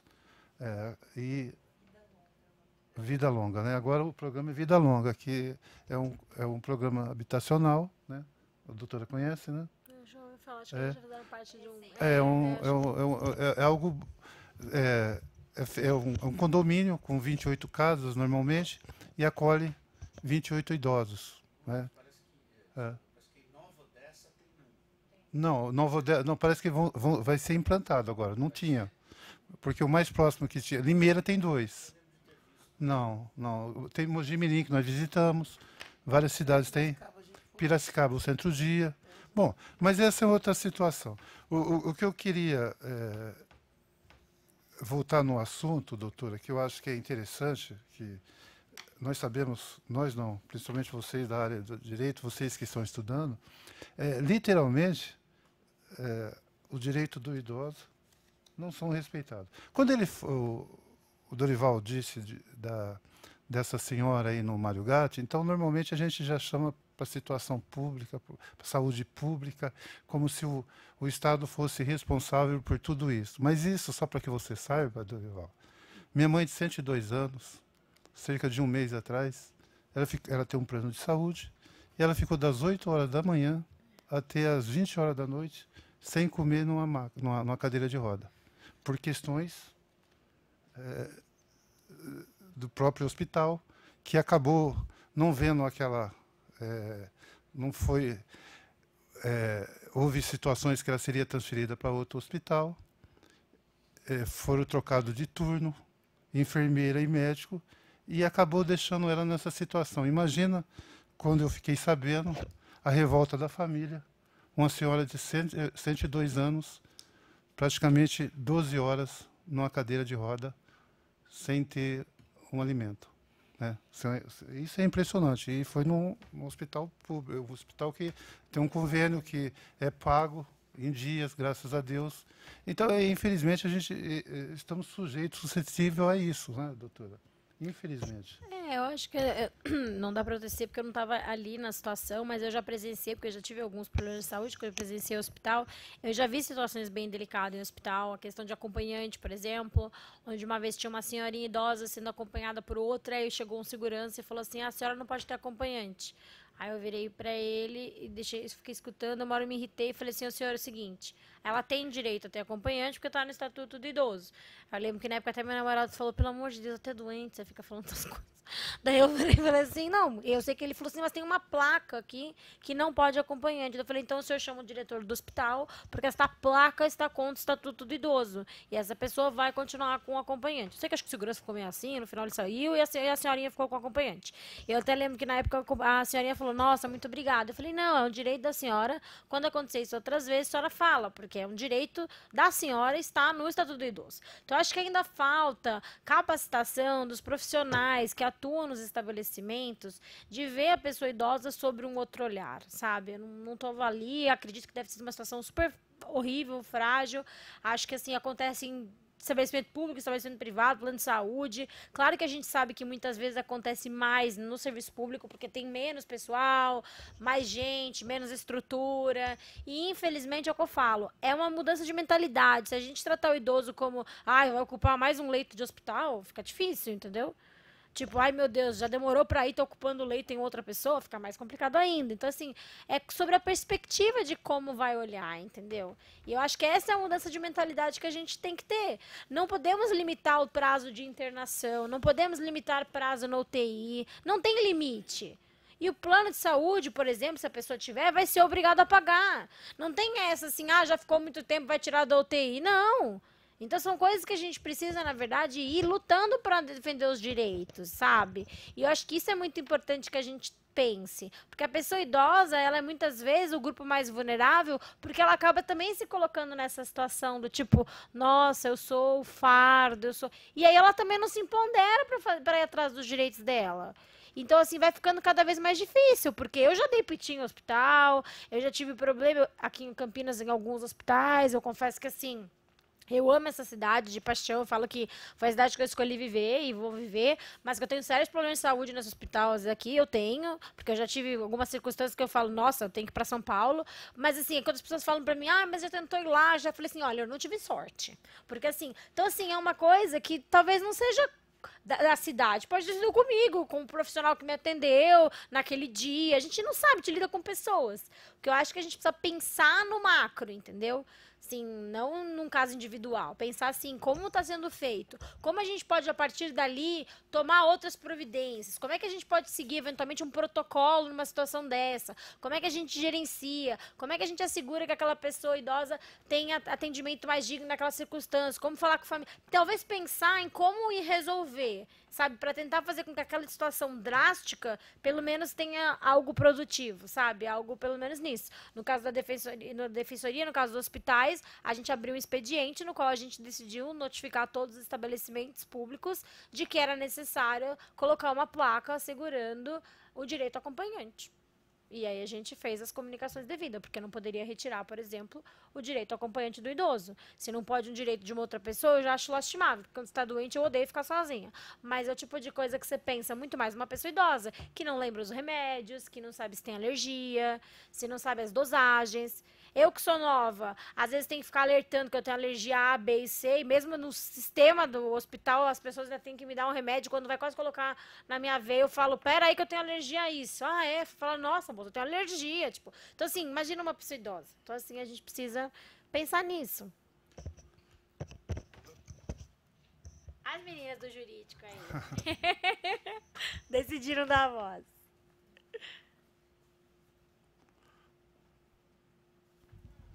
Penso que toda essa questão que você está colocando é uma questão realmente cultural. Porque quando você fala do processo do envelhecimento, tanto a pessoa que é idosa quanto a pessoa que não é idosa, muitas vezes não tem conhecimento do Estatuto do Idoso, dos seus direitos, de suas garantias. E quem tem, muitas vezes quer encobrir. Igual você está falando do hospital, né, que proibiu o acompanhante. Isso, por um lado, é falta de informação, e por exemplo, a idosa não sabia desse direito. Então, ela não tem essa informação, ela não sabia, então ela ficou ali numa situação vulnerável. E quem tinha essa informação foi você. Mas, caso você não tivesse, quem iria lá falar por ela? Então, eu acho que, além das políticas públicas para o idoso atual, vocês, vereadores, têm que pensar na geração que vai ser idoso. Porque quando você coloca o ensino, coloca a informação na criança, desde o ensino fundamental, do ensino médio e tudo mais, passando para ela essa cultura do idoso, a que um dia, com certeza, ela será idosa, as crianças se conscientizam, a população se conscientiza e o cidadão, logo, se conscientiza. E aí a gente cria uma nova cultura onde o idoso é pensado de uma maneira diferente. Sim. Ou seja, você tem a informação e você tem a conscientização, que são coisas diferentes, mas necessárias para que realmente os direitos idosos sejam efetivados. Porque as políticas públicas são importantes, mas quem efetiva elas somos nós, né? Não é, doutora Bruna? Inclusive, a gente está tentando desenvolver um projeto concernente a isso mesmo, com relação na grade curricular. Né? De matérias porque quando a gente... essa reunião aqui é muito importante para a gente poder propagar informação.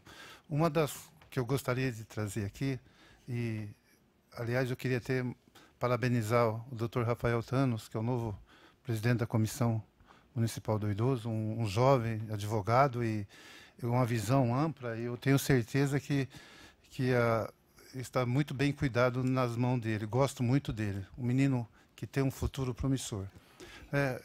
Com relação a isso, a gente estava até comentando. Eu, particularmente, conheço uma agenciadora de plano de saúde que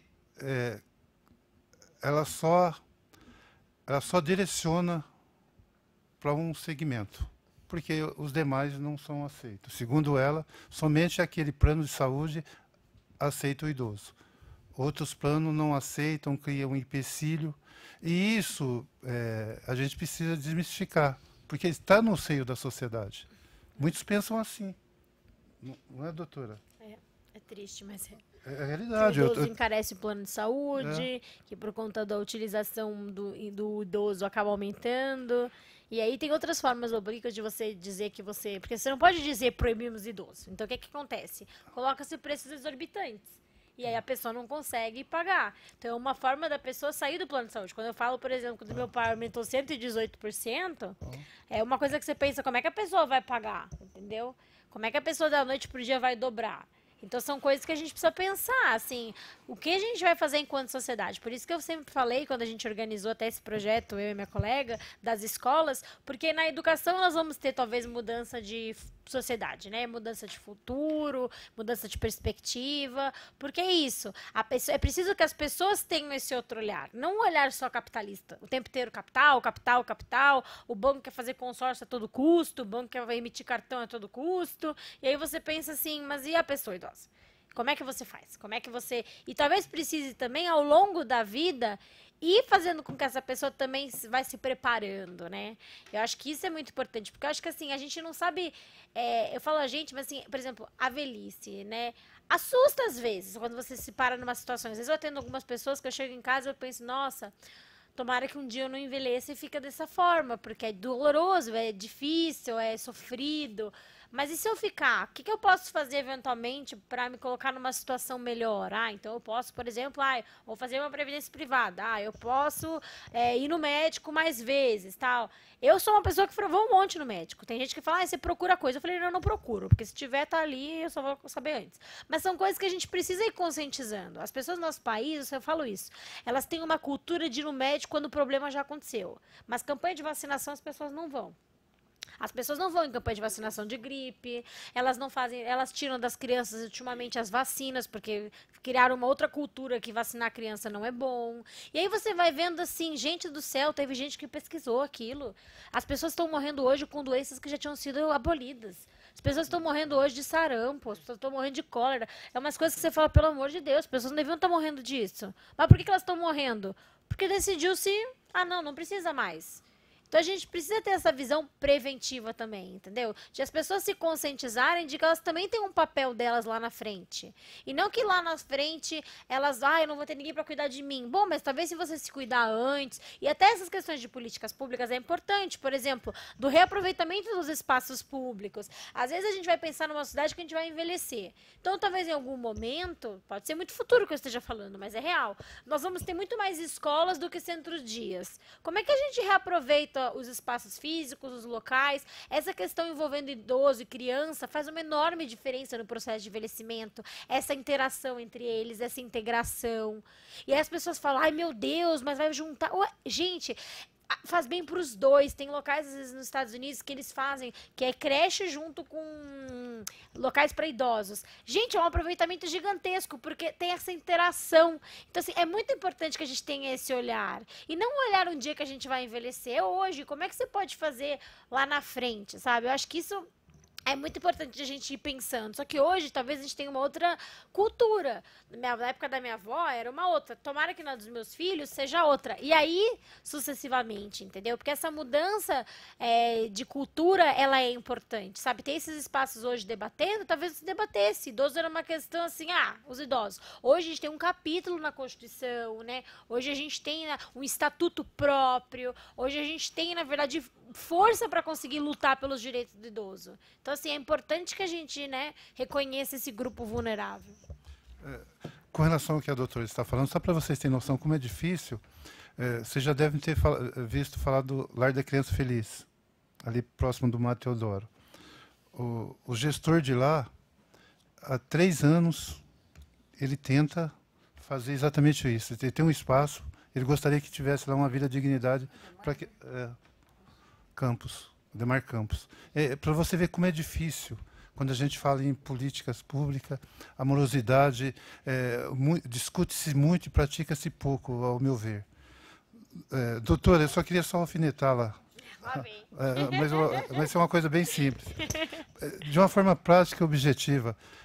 O que eu vejo, eu falo isso porque eu acompanho um caso lá de uma mulher grávida que ela precisa buscar a defensoria pública, mas ela não vai por uma questão que ela acha que lá vai ser exaustivo, que ela vai ficar muitas horas e o estado de saúde dela faz com que ela tenha essa prudência ou essa determinação. Com relação aos idosos, de uma forma prática e objetiva, como é feito o atendimento na Defensoria Pública? Não tem, na verdade, uma diferença no atendimento entre pessoa idosa e pessoa não idosa. O atendimento é feito pelo 0800 773 4340. A pessoa faz o agendamento, daí ela tem a preferência por ser idosa, ela é agendada, ela chega na Defensoria Pública. O atendimento é feito atrás da CPFL, não é na cidade judiciária, me fugiu o nome agora, até da rua que eu não trabalho. Próximo ali, subindo no Taquaral. Ali perto do Jorge de Figueiredo, Jorge de Figueiredo. E aí o atendimento é de segunda a sexta. Aí a pessoa chega com a senha e é atendida. Eu me refiro, quando ela chega lá... Ela vai com hora marcada. É que a gente tem, na verdade, por tarde, gente, um agendamento de 100 pessoas. É bastante gente. Por mais que a gente tenha uma equipe que acaba atuando por volta de 14 ou 15 estagiários, que tem a coordenação de um defensor e tudo, ele acaba sendo longo. Às vezes o atendimento inicia 1, ele termina às 5, às vezes ele inicia 1, ele termina às 4. Não quer dizer que todas as pessoas vão demorar 4 horas, mas é a média de atendimento. E a gente respeita a prioridade. A questão é que, volto a dizer, nós temos, na verdade, um agendamento de mais ou menos 100 pessoas por dia. Então a gente tem que atender diversos grupos. É bem... E o grupo, eu sei. Mas no caso do idoso, eu sei que é marcado 1 hora, mas vamos partir para o lado hipotético aqui. Foi marcado às 13 horas. Como é feito esse trâmite, normalmente? Ele chega às 13 horas, ele é atendido... Ele entra às 13 horas, daí ele entra na senha das 13 horas, e aí ele vai ser chamado por ordem da preferência. A pessoa preferencial é passada na frente, a pessoa que não é preferencial tem que aguardar. E aí vai depender do atendimento. Por exemplo, finge que nós 3 estamos atendendo. Se eu chamar um e um. Pode ser que o meu atendimento seja rápido, pode ser que o meu atendimento demore. E aí, consequentemente, vai ser uma fila. Às vezes o atendimento da pessoa é simples, às vezes o atendimento da pessoa demora. Então vai demorar conforme for a sequência de fatos. infelizmente, tem a demora porque nós temos muita demanda para pouca estrutura. Então, isso é algo que a gente, por mais que trabalhe, e eu tento trabalhar para essa questão da prioridade, já trabalhei em outras unidades da defensoria, onde a gente, por exemplo, às vezes tinha problema na fila de idoso, isso a gente já regularizou em Campinas. Não acontece da pessoa idosa ser esquecida e ser atendida às 5 da tarde, não. Até porque eu espero que, se isso aconteça, ela vai avisar o funcionário para a gente nunca acontecer isso, porque eles têm orientação de que eles precisam respeitar as prioridades legais. Até porque essa é a ideia. E aí, infelizmente, o andamento vai depender da quantidade, assim, aí não tem o que a gente pode assegurar. Eu só espero que o atendimento seja humanizado e que ele seja sempre efetivo, que haja uma escuta adequada, porque eu acho que a pessoa idosa, é o que eu falei, ela precisa ter esse atendimento, e ela precisa ver a defensoria como uma instituição que vai acolhê-la, não que vai simplesmente fechar a porta. Eu sempre oriento isso, que a gente não pode fechar as portas, e se a gente não tratar uma pessoa bem, ela vai acabar não voltando, isso vai fazer com que ela fale para outras pessoas e vai virar, na verdade, um efeito do dominó. Então, a ideia é que ela sinta que aquele é um espaço que ela pode procurar. E muitas vezes o judiciário, a gente sabe, ele tem um tempo dele que muitas vezes não é o tempo esperado. Mas daí volta a dizer, é uma mudança de cultura. Eu acho também que a gente precisa aprender a desjudicializar as coisas, para que assim a gente possa também ter um judiciário mais preocupado com aquilo que é relevante. Mas hoje se judicializa tudo. As pessoas às vezes chegam na defensoria com um livro, oi, eu quero entrar com ação contra isso, contra isso, contra isso. Aí fica difícil, porque daí a pessoa acha que o judiciário vai salvar a vida dela, e às vezes não é. Então, esse acho que é o maior desafio. Sem dúvida alguma, isso eu vou falar, eu acho que seria importante, sim, a gente sempre ter um núcleo específico voltado à pessoa idosa, obviamente, em todas as comarcas da Defensoria Pública. Acho que seria, assim, um sonho, acho e adoraria que isso acontecesse. A gente conversa muito no núcleo da gente pensar na questão da regionalização, mas volto a dizer, é uma questão de estrutura. Nós somos 710 defensores públicos no estado inteiro. Então, assim, acho que é algo que ainda demora para a gente conseguir. Mas eu acho que é importante, sim, a gente pensar em ter polos específicos. Porque, assim, é preciso ter pessoas específicas para lidar. Um outro tema que a gente tem tido muito recorrente lá é a questão dos transtornos mentais. Cada vez mais vem tendo mais demanda sobre isso. E a gente tem que atuar junto com a prefeitura, aí não consegue, tem que judicializar, ou às vezes consegue, porque é isso, vai vindo diversos grupos vulneráveis.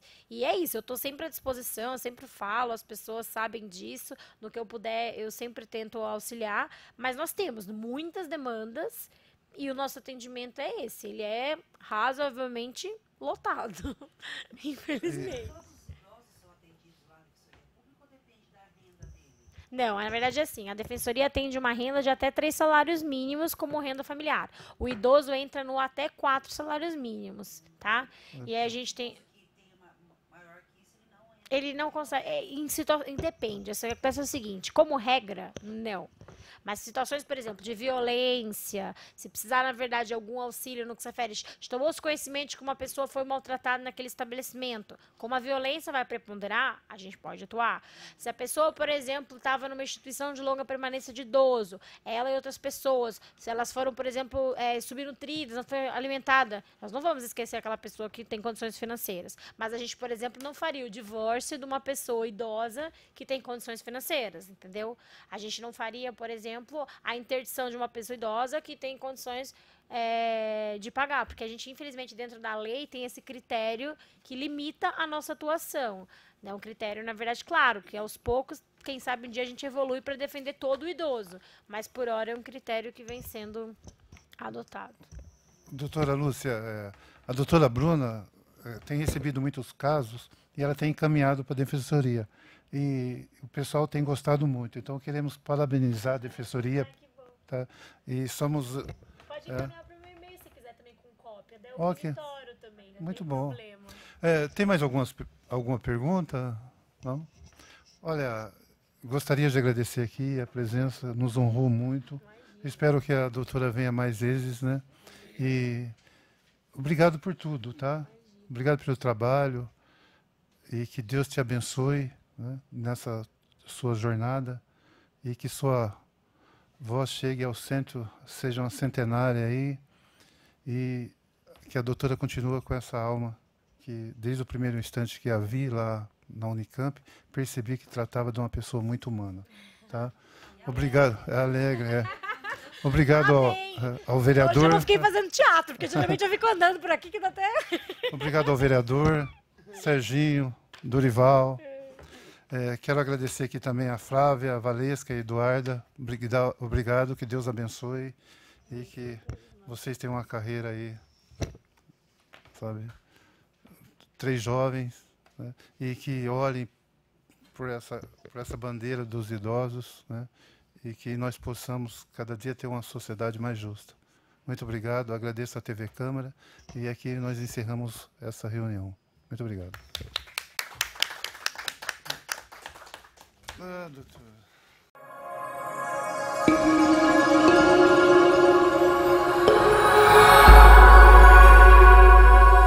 TV Câmara, Campinas.